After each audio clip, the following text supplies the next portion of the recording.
Oh, listening to that was great. That's another reason that I like Ladies' Days, because I love the sound of all those ladies singing. We don't have the bass or the tenor, but it's a different sound, and it's wonderful. Wow. Okay. Let me get going here.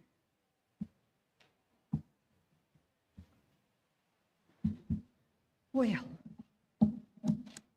I'll start by saying that when we at Canyon Lake first started looking for a speaker for this year, we were tossing around names and trying to think of ideas, but we couldn't decide who to ask.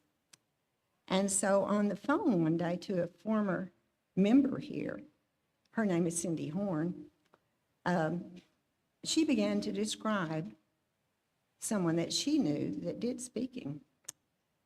And I kind of sat up and took note and got really interested and kind of fascinated.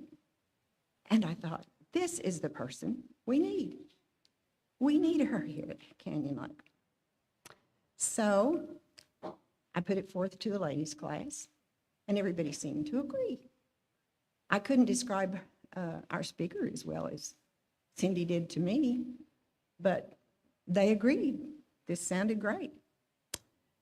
Well, not actually knowing Brenna, having talked to her on the phone, and I thought, how do I introduce this speaker that in times before I've either heard the speaker or somebody here knew her or whatever, but I didn't exactly know what to do. So I thought, well, Cindy knows her. So I didn't call Cindy, I texted Cindy and I said, would you give me 2 words that come to your mind? Don't look like that, Brenna. Oh, okay. I'll just get closer to the mic. In fact, I'll take the mic. I'm kind of, no, I better not. And there've been enough things that have gone wrong this morning. I asked her if she would give me 2 names, 2 words that came to mind when she thought of Brenna. And this is what she said, and we did it by text, so I have her exact words, and I'm going to read them, whether it embarrasses Brenna or not.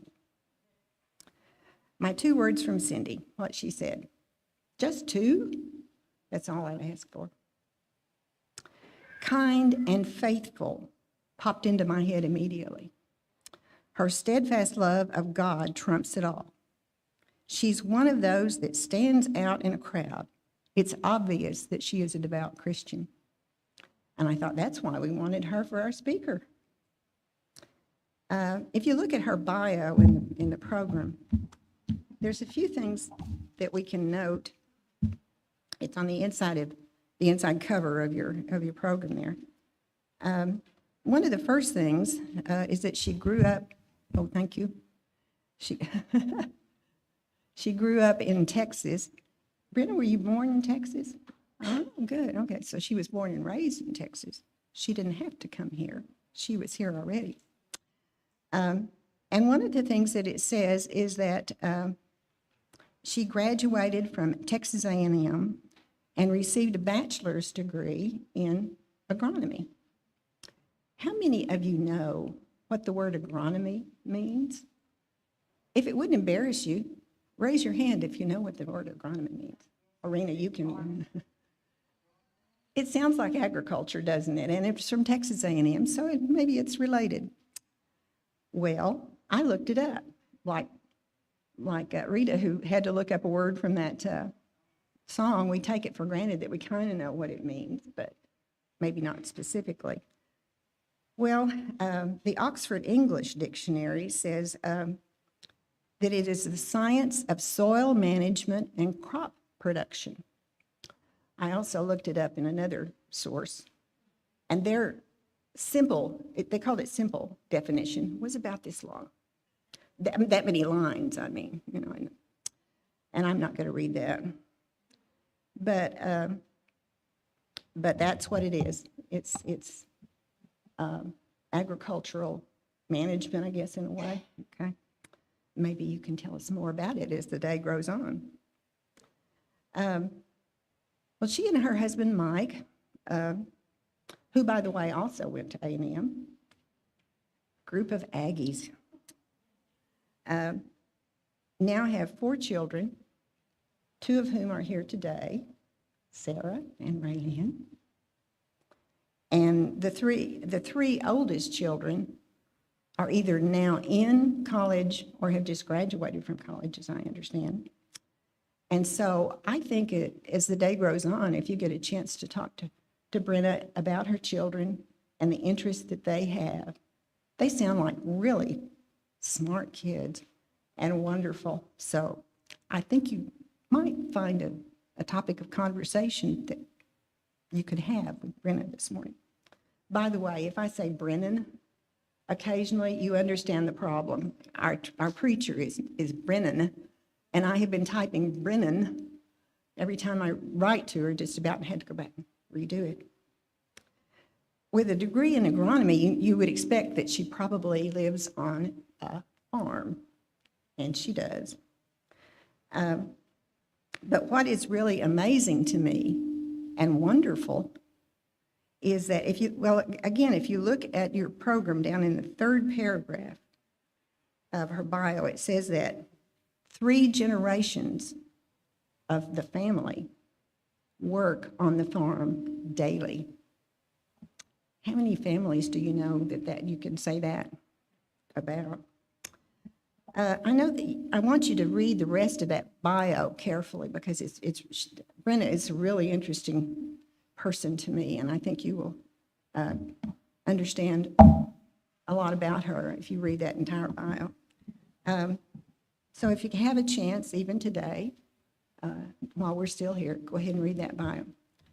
And I'd like to present, now that I've talked about her all this time, I'd like to present Brenna Rhodes.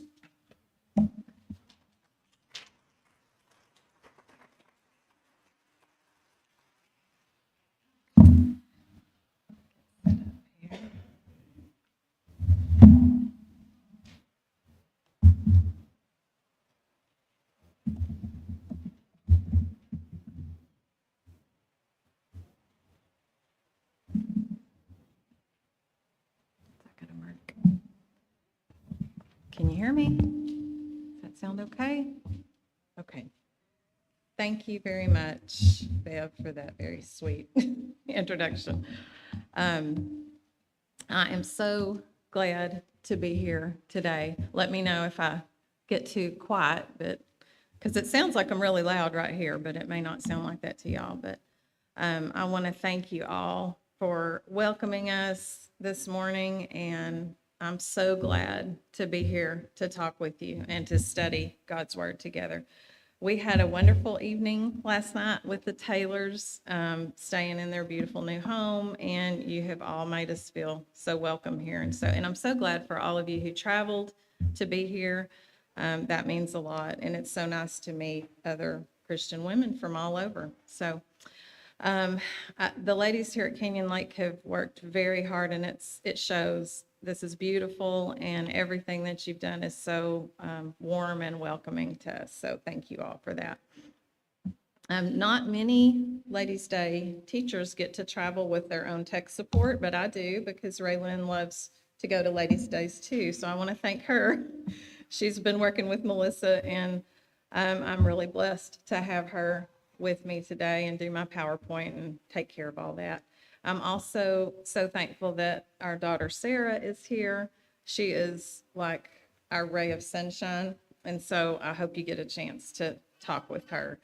I'm very happy that my mother, Arena, was able to be with us today, too. And once you meet her, you'll understand how blessed I am to have her in my life. So glad she was with us as well.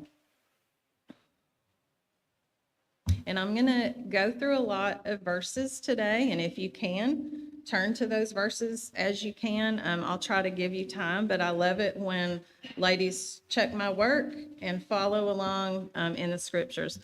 But first off, several years ago, Oprah Winfrey made a statement at a celebrity awards ceremony, and here was the statement she said. "What I know for sure is that speaking your truth is the most powerful tool we have.